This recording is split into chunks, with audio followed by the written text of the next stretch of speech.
So my name is Ananta Agarwal, and I'm a Year 4 student at the University of Hong Kong. I'm studying journalism. Worked for AniLab from January to April this year. I'm Tanhu Gigi, and I'm a Year 2 journalism student in HKU. In the past summer, I worked in AniLab as an intern. My name is Joshua Lee. I'm a final year journalism student at the University of Hong Kong, and I interned at AniLab last summer. I think the most memorable debunking for me was definitely the bus video. There was a video of a bus driving down a hill which was sped up and had a different audio track added to it. Although it was almost immediately apparent to us that the video was debunked, this was only the case for people who have a fair interest in Hong Kong news.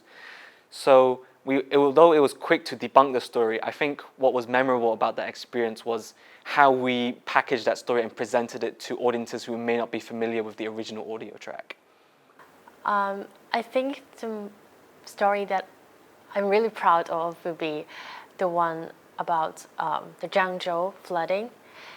And actually the story was based on a couple of videos and pictures showing that it claimed that after the Zhangzhou flooding, some animals, including whales and crocodiles, escaped from the aquarium there. I didn't expect that so many people, even though my mom and my brother sent me the video of saying that, oh, it's real. We know that it's really difficult to find evidence because you find the original video is not an easy thing. However, we really did that, and we completed the story. So I think it's a really memorable experience for me. So there was this misinformation story about how ivermectin can prevent and cure COVID-19. Now this is obviously a conversation that you're seeing a lot around in the US, especially now with the vaccine hesitancy that's going on.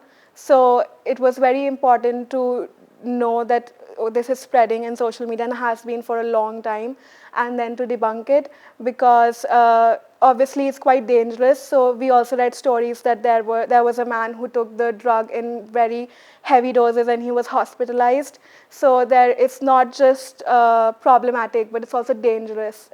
So that's why, yeah.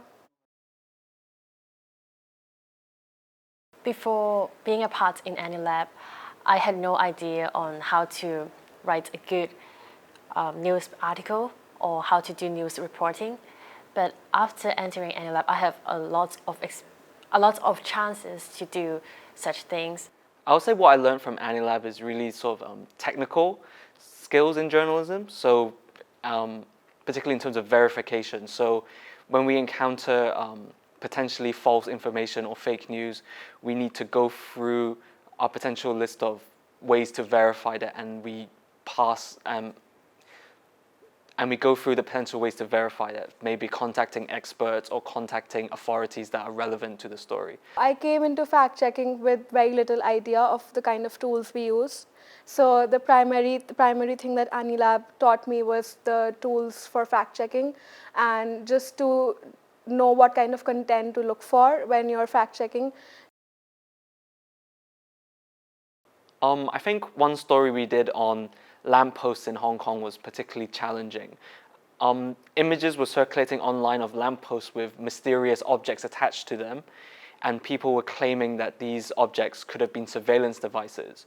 So we had to get hold of experts of lampposts, which aren't particularly common, as well as government authorities to try and figure out what these objects were.